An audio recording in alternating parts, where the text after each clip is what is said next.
नवरात्र अनुष्ठान का जो आप संकल्प के साथ अभ्यास करते हैं, उपवास का अभ्यास करते हैं, ये आपके जीवन को बेहतर बनाता है। विकट परिस्थितियों में धैर्य और साहस रखने की मद्दा पैदा करता है। नौजवानों को यह क्या पता, माला उठा लिया, नाम दे दिया, बाबा बन गए। तीनों कंट्रोलिंग सिस्टम, वर्क एफिशिएंसी को भी बढ़ाना है, स्पीड को भी बढ़ाना है और एक्यूरेसी के साथ अपने जीवन को सफल भी बनाना है। ये हमारे ऋषि महर्षियों ने माला से सिखाया। हमारे ऋषि महर्षि, जिसको रिसर्चर हम कहा करते थे, वो लोग ये 9 दिन का अनुष्ठान दोनों मौसम परिवर्तन के समय में रखे, जिससे हमारा शरीर स्वस्थ रहे, मन स्वस्थ रहे और विचार पवित्र हो। अरे पुरुषार्थ करना सीखिए, छीनना मत सीखिए, देना सीखिए। हमेशा याद रखिएगा, देने वाले का कभी घटता नहीं और मांगने वाले का कभी बढ़ता नहीं है। ये कि देने वाले को देवता कहते हैं।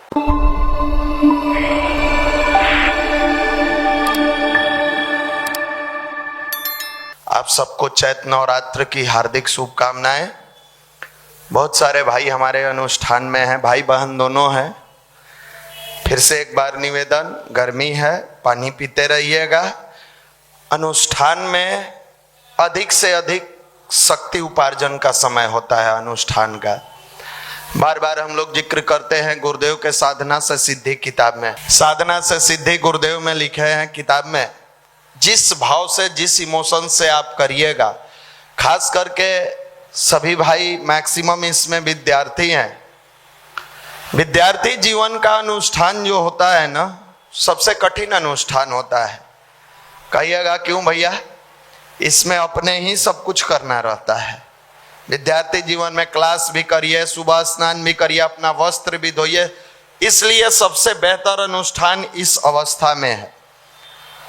ये साधना का क्या महत्व है, 9 दिन के नवरात्र काल का क्या महत्व है? कई बार लोग आपसे पूछते हैं, कई लोग कहते हैं हम भगवान को खुश करने के लिए करते हैं। ये लोग कहती है कि हम इसलिए करते हैं कि हमको सुंदर दुल्हा मिले, अच्छा नहीं मिले, बुद्धि का अच्छा नहीं, सुंदर मिले, रूप रंग का सुंदर दुल्हा मिले। कई लोग कहते हैं कि कई दिन से दुर्गा जी मायूस थी, उनको हम खुश करने के लिए किए। कई लोग गायत्री माता को प्रसन्न करते हैं। अरे भगवान हमेशा प्रसन्न है, दुखी तो इंसान है। और भगवान को खुश करने चल दिया, दुखी तो हम आप हैं। कोई नौकरी के लिए दुखी है, कोई जमीन के लिए, कोई घर के लिए, कोई धन के लिए, कोई औलाद के लिए, कोई गाड़ी के लिए, कोई पति पत्नी में 36 का आंकड़ा है, वो कहीं से सही हो जाए। दुखी इंसान है और मनाने किसको चल दिया? भगवान को। मान जाइए ना, नवरात्र किए हैं, उपवास रखे हैं, वो भी फास्टिंग किए हैं। फास्टिंग नया अंग्रेजी शब्द। देखिए, नवरात्र काल का अपना महत्व है। पहले साइंटिफिक बताते हैं, क्योंकि साइंस के युग में आप जी रहे हैं, फिर आध्यात्मिक बताते हैं। दोनों नवरात्र हमारा जो ऋषि महर्षियों ने बनाया, आप देखिएगा मौसम परिवर्तन का वो समय होता है। अभी जाड़ा की समाप्ति और गर्मी का प्रवेश होता है, जिस समय चैत्र नवरात्र आता है। और इस समय में पेट की बीमारी अधिक होती है। पेट की बीमारी अधिक होती है चैत्र के समय में। ऐसे समय में बनाया गया कि 9 दिन हम अगर अनुष्ठान करते हैं, 9 दिन हम उपवास करते हैं, 9 दिन हमारी साधना बेहतर तरीके से होती है, तो एक तो हमारा शारीरिक शोधन हो जाएगा, शरीर का शोधन होगा, दूसरा हम मानसिक रूप से मजबूत बनते हैं। यह साइंटिफिक रीजन है। अपना अश्विन का नवरात्र होगा, देखिएगा उस समय बरसात की समाप्ति होती है और ठंड की शुरुआत होती है। वैसे समय में भी पेट की बीमारी होती है। शरीर शोधन के लिए ये दोनों नवरात्र बहुत ही महत्वपूर्ण है। और शरीर का जब शोधन होता है तो सबसे पहले मस्तिष्क पर, विचार पर इसका प्रभाव पड़ता है। हमारे अंदर की निगेटिविटी क्यों बढ़ती है? जब हम अश्लीलता की तरफ बढ़ते हैं, उसमें खान पान का भी सबसे अधिक महत्व है। काम वासना को भड़काने में हमारे भोजन का बहुत महत्व है। ऐसी स्थिति में हमारे ऋषि महर्षि, जिसको रिसर्चर हम कहा करते थे, वो लोग ये 9 दिन का अनुष्ठान दोनों समय मौसम परिवर्तन के समय में रखे, जिससे हमारा शरीर स्वस्थ रहे, मन स्वस्थ रहे और विचार पवित्र हो। इसका आध्यात्मिक कारण है कि हम अपने जीवन में बहुत सारी सुख समृद्धि को प्राप्त करते हैं। धन दौलत, रुपया पैसा, नाम इज्जत शोहरत, मान मर्यादा बहुत बढ़ जाता है। हमको लगता है कि जो है सो हम ही हैं, सर्वस्व हैं। सामने वाला गरीब है अमीर है उससे कोई लेना देना नहीं है, उसके प्रति ये भाव नहीं जगता है। पैसे वाले के मन में थोड़ा सा धन के साथ साथ अहंकार भी घर कर जाता है। ऐसी परिस्थिति में यह हमारे ऋषि महर्षियों द्वारा 9 दिन की तपश्चर्या, इसका नाम दिया गया तपश्चर्या, यानी तप करने के लिए यह विधान बनाया गया कि आपका पेट भर जाता है। इसका मतलब नहीं है कि पूरी दुनिया में सबका पेट भर जाता है। बहुत ऐसे लोग हैं जो भूखे सोते हैं, बहुत ऐसे लोग हैं जो अन्न के अभाव में दर्द झेलते हैं। 9 दिन ये तपश्चर्या करके उस दर्द को, उस पीड़ा को, उस भाव को, उस इमोशंस को अपने अंदर फील कीजिए, ताकि आपको हर व्यक्ति के अंदर वो भगवान नजर आए, वो इंसान नजर आए, इंसानियत नजर आए। हम आप क्या है, पेट भर गया सोचते हैं हमारा तो काम बन गया, अब सामने वाला भूखा है उससे के दर्द से दर्द, पीड़ा से पीड़ा हम लोगों के अंदर होता नहीं है। ऐसी स्थिति में 9 दिन जब आप एक समय अन्न लेते हैं या फल पर रहते हैं तो आपके अंदर यह भाव होता है कि जब हमको इतना कष्ट हो रहा है तो बताओ कोई ऐसा व्यक्ति है जिसको कभी भोजन मिलता है, कभी नहीं मिलता है, कभी कई कई दिन भूखे रह जाता है, उसके अंदर कितना तड़पन होता होगा, वो कितना दर्द में जीवन जीता होगा। तो कम से कम हम अपने कमाई का एक अंश अच्छे कार्य में लगाएं, हम अपने मेहनत का, परिश्रम का, पुरुषार्थ का जो भी धन है एक अंश उसको अच्छे कार्य में लगाए। दूसरा, जीवन में उतार और चढ़ाव यह जीवन का पार्ट है, यह आध्यात्मिक रूप से भी बताया जाता है। कई बार आपने देखा, आप रामायण देखते हैं, रामायण में भी आपने देखा होगा उतार चढ़ाव क्या होता है। पूरे शहर में घोषणा हो गई थी, पूरे राज्य में घोषणा हो गई थी कि कल भगवान राम का राज्याभिषेक होने वाला है, राज्याभिषेक होगा। ऐसी स्थिति में माता कैकेयी कहती है, और आप सब जानते हैं कि भगवान राम का राज्याभिषेक होने के बजाय वनवास हो जाता है। यह शिक्षा उनके गुरुओं ने गुरुकुल में दी थी। आप अगर रामायण ध्यान से देखे होइएगा तो यह शिक्षा गुरु ने गुरुकुल में दिया था। कब? जब पढ़ने के लिए चारों भाई गए थे, राम भरत लक्ष्मण शत्रुघ्न, तो वैसे समय में एक घर का सुकुमार लड़का जब जाते हैं जंगल में ऋषि मुनि के आश्रम में पढ़ने के लिए, तो उनको स्वयं लकड़ी काट कर लाना पड़ता है। वहां गुरु माता कहती है ये सुकुमार बच्चे हैं, इस उम्र में आए हैं, बताइए ये राजमहल से निकल के आए हैं, इतना कष्ट दीजिएगा। वहां सिखाते हैं उनके गुरु, यही कष्ट कल के जीवन में, इस सुकुमार के जीवन में आएगी। जब कठिन समय तो चुनौती से लड़ने का साहस पैदा करेगा। और आप जानते हैं कि वनवास जाते समय वल्कल अवस्था में भगवान रामचंद्र जी, लक्ष्मण जी और माते सीता चप्पल तक नहीं पहने, खड़ाऊ तक खोल दिए, खाली पैर जंगल के रास्ते कांटों के बीच में सफर करना पड़ा। क्या अगर ये उस समय की शिक्षा में शामिल नहीं होता है तो क्या 14 वर्ष का वनवास भगवान राम मुस्कुराते हुए काट लेते? नहीं काटते। ऐसी ही परिस्थितियां मनुष्य के जीवन में आती है। कई बार हमारे आपके जीवन में उतार चढ़ाव आता है। सब दिन होत ना एक समाना, हर दिन एक जैसा नहीं रहेगा।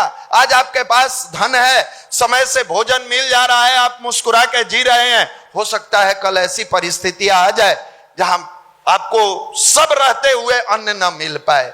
ऐसी अवस्था में यह 9 दिन का नवरात्र अनुष्ठान का जो आप संकल्प के साथ अभ्यास करते हैं, उपवास का अभ्यास करते हैं, यह आपके जीवन को बेहतर बनाता है। विकट परिस्थितियों में धैर्य और साहस रखने की मद्दा पैदा करता है। चलो कोई बात नहीं, 2 दिन अनाज नहीं मिला, हम गायत्री की साधना करके वैसी अवस्था में मानसिक रूप से मजबूत बनेंगे। अब आता है, यह तो उपवास का महत्व हुआ। साधना क्यों करते हैं? जीवन में साधन की आवश्यकता पड़ती है। साधन आएगा कहां से? किसी को धन चाहिए, किसी को पुरुषार्थ चाहिए, किसी को बल चाहिए, किसी को मानसिक, शारीरिक, वैचारिक, व्यवहारिक, ये आएगा कहां से? इसके लिए साधना की आवश्यकता पड़ती है। और यह साधना का महत्व क्या होता है? जब हम अपने आप को, अभी हमारे मैक्सिमम भाई लगभग 1500 के आसपास भाई बहन एक साथ भाव से अनुष्ठान करते हैं, सामूहिक साधना करते हैं। संगे शक्ति कल युगे हमारे गुरुजी ने कहा है, संग मतलब संगठित शक्तियों में बल है। जब हम साधना करते हैं, प्रार्थना करते हैं ईश्वर के सामने बैठ के, खास करके बहुत सारे हमारे भाई बहन जो माला जपते हैं ये माला हमें सिखाता है कंट्रोलिंग सिस्टम क्या है।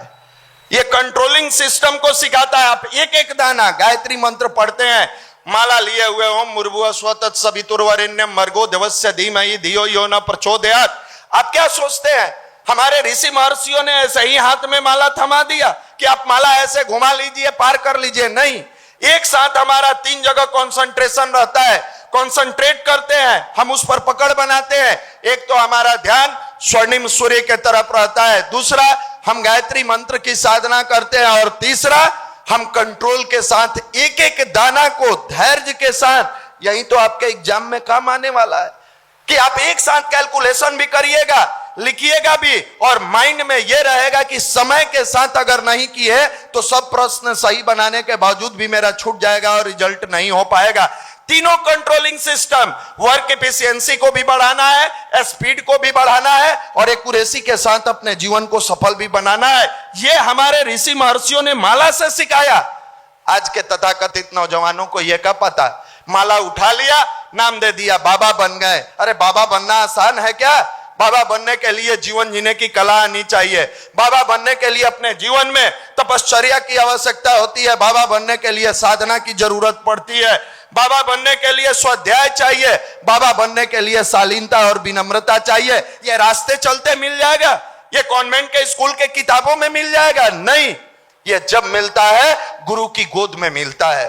ये जब मिलता है गुरु के सामने मिलता है। ये स्कूल और स्कूलों में नहीं मिलता है। और इस तपश्चर्या से जब निखरते हैं तो जैसे आपका फिक्स डिपॉजिट होता है, आपकी पूंजी बनती है, और पूंजी का आप जहां इस्तेमाल करना चाहते हैं आप कर सकते हैं। आप में से कई लोग पूरी भाव से साधना की है, आपके पास शक्ति हुआ, उस शक्ति को संगठित करके कई लोग सोचे हम अपने कार्य में लगा देते हैं। लगाइए, तथास्तु। आपको गेहूं का बिजड़ा दिया गया, आपका मन, आप मन करे पीस के खा जाइए, आपका मन करे चाहते हैं उसको बहुत बढ़ाना, फसल लगाइए। दोनों आप ही के हाथ में डिपेंड है। किसी के यहां गए, उसने 10 किलो गेहूं दिया, लो बाबू ये 10 किलो गेहूं तुमको मिला। जैसे आपने तपश्चर्या किया, अभी साधना किया, अनुष्ठान किया 9 दिन का, यह व्यर्थ नहीं जाता है, व्यर्थ नहीं जाता है। अब ये आपको बीज मिला, आप कहिएगा भैया इसको लगा दे। कहां लगाए? हम अपने स्वार्थ में लगा दे। स्वार्थ में लगाइएगा, मुट्ठी भर मिलेगा, मिलेगा। पूंजी है, इन्वेस्ट करिएगा, मिलेगा। गेहूं लाए हैं 10 केजी, पीस के खा जाइएगा, आटा निकल जाएगा उसका। लेकिन अगर समझदार हैं, सोचते हैं ये 10 किलो को 100 किलो कैसे बनाए, 100 किलो को 1000 किलो कैसे बनाए। ये साधना में भी होता है। कैसे अपने आध्यात्मिक शक्ति को विकसित किया जाए, कैसे हम अपने आध्यात्मिक शक्ति को आध्यात्मिक शक्ति का धनी बन जाए, हम अपने आप को धनी बना ले।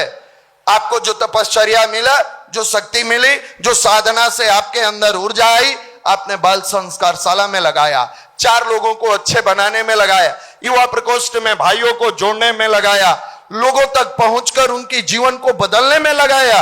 आपका देखिए जीवन संधार बनता है कि नहीं? आपका जीवन संधार, आपने फसल को मल्टीप्लाई किया, बढ़ाया। ऐसा नहीं कि आप ले गए और आटा पीस के खा गए, नहीं, उसको खेत में लगाए, 10 किलो से 100 किलो हुआ। अब कहिएगा हम दूसरे के लिए लगाते जाएंगे तो क्या मेरा भला होगा? आप इतिहास उठाकर देख लीजिए, भला हुआ कि नहीं। स्वामी विवेकानंद जी जब तक अपने रोटी दाल के लिए भटकते रहे, दुनिया में उनकी कोई पूछ नहीं रही, मात्र नरेंद्र बन के घूमते रहे और दर दर की ठोकर खाते रहे। जिस दिन उन्होंने मन में संकल्प ले लिया, स्वस्ति प्रजाभ्याम परिपालयन्ता न्यायेन मार्गे रमई महिषा गोब्रह्मणेभ्यो शुभमस्तु नित्यम लोका समस्ता सुखिनो भवन्तु। मुझे बस जीना है लोक के लिए, दुनिया के लिए, समाज के लिए, राष्ट्र के लिए। लोका समस्ता सुखिनो भवन्तु, सर्वे भवन्तु सुखिनम, सर्वे सन्तु निरामया। सबकी खुशी में अपनी खुशी को सन्निहित करके हमको समाज के लिए, राष्ट्र के लिए आगे बढ़ना है। वो नरेंद्र विवेकानंद बन जाते हैं। हमारे गुरुदेव ने लगाया। आप बाहर मत ढूंढिए, कहीं मत जाइए, अपने गुरुजी को देखिए। गुरुदेव हजारों एकड़ के मालिक थे, हजारों। आज भी जाइएगा, आगरा जिला में अवलखेड़ा गांव है, वहां गुरुजी के माता जी के नाम से हाई स्कूल है, कॉलेज है, सब कुछ है। सब कुछ लगा दिया, सब कुछ लगा दिया समाज के लिए। उस समय क्या इतना विशालकाय गायत्री परिवार था? नहीं था, नहीं था। एक छोटे से जगह में आगरे जिला के अवलखेड़ा गांव में गुरुदेव निकलते हैं और कहे मैंने सब कुछ समाज को अर्पित कर दिया, अपने लिए कुछ नहीं लगाया। लोगों ने मजाक उड़ाया, लोगों ने कहा पागल हो गया है, माँ बाप का जमीन था सब लगा दिया, समाज में झोंक दिया, क्या मिला? मुड़कर देखो आज यह पटना का शक्तिपीठ कितना का होगा? करोड़ों करोड़ का है। ऐसा ऐसा 5500 शक्तिपीठ हमारे गायत्री परिवार में है, 5500 पूरे देश में। क्या गुरुदेव हमारे घाटे में रह गए? मिलता है और नहीं समझ में आए तो सीधी भाषा में समझो, ये लोग अधिक जानती है। मेहंदी जब पीसा जाता है ना, दूसरों को लगाने के लिए कोई तीसरा पीसता है। जब उसको पीसता है ना, पीसने वाले की देखिएगा, वो अपने लिए नहीं पीसती है, पीसने वाले को देखिएगा पूरी हथेली लाल हो जाती है। रचने वाली की तो उतनी ही लाल होती है जितना दूर रचा जाता है। ये होता है उसको कई गुना बढ़ाना। और जिस युवा के पास आध्यात्मिक शक्ति है वो जीवन में तनाव आएगा तो हैंडल करना सीख लेता है। वरना इन दिनों आप देखिए भाई भाई का खूनी बना हुआ है। आप ही के राज्य का है, कितना बार नाम ले, कितना बार बताए, नाम लेना उचित भी नहीं है। कुछ दिन पहले की घटना है, आप ही के राज्य के एक मंत्री जी के भांजे लोग आपस में किस चीज के लिए लड़ गए? पानी के लिए। जिस राष्ट्र में प्याऊ लगाकर दूसरे को पानी पिलाया जाता था, उसी राष्ट्र के एक राज्य में भाई भाई पानी के लिए लड़ता है और एक खून का दूसरा खून प्यासा बनकर एक दूसरे की हत्या के लिए गोली चलाता है। एक की मौत हो जाती है, दूसरा अस्पताल में जूझता है। होगा क्योंकि आपके पास आध्यात्मिक शक्ति नहीं है जो ये सिखाए आपको कि देने वाले को देवता कहते हैं। हमारे यहां देवता किसको कहते थे? मंदिर में बैठे हुए भगवान को नहीं, वो तो ईश्वर है, परमात्मा है, सर्वज्ञ है, मनुष्य विशेषज्ञ है। हम लोग थोड़ा जानने का प्रयास करते हैं, हम सब विशेषज्ञ हैं। सर्वज्ञ तो ईश्वर है, गुरु है, परमात्मा है। देवता किसको कहते थे? जिसके अंदर देने की भाव पैदा होती थी। किसी भूखे को देख के दिल में यह दर्द पैदा हुआ, चलो इसको भरपेट भोजन नहीं करा सकते, 5 रुपया ही सही इसकी कुछ मदद कर देते हैं। किसी प्यासे को देख के मन में यह भाव हुआ कि मेरे बोतल में पानी है, थोड़ा पानी पिला दे, ये देवता हुआ करते थे। हम सब क्या बन गए? लेवता। चप्पल नया है नीचे, नवरात्र है, भगवान की इच्छा है, भगवान सबकी इच्छा पूरा करते हैं। सबसे बड़ी खासियत है भगवान सबकी इच्छा पूरा करते हैं, जो जिस भाव से है।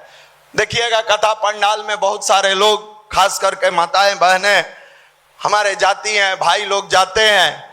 अब वहां कोई बैठ के भगवान का नाम में रमा हुआ है, दूसरा टिकाए हुआ है कि वहां कोना पर जहां हम अपना वाला चप्पल खोले थे, नया चप्पल है। जाते समय भगवान उसकी भी इच्छा पूरा कर दी है। अब खुश मत हो जाइएगा, बढ़िया बात बताए हैं भैया। नहीं, हम लोग लेवता बन गए। उसका नोच ले, उसका नोच ले, उसका नोच ले। किसका नोच ले? क्या लेकर आए थे?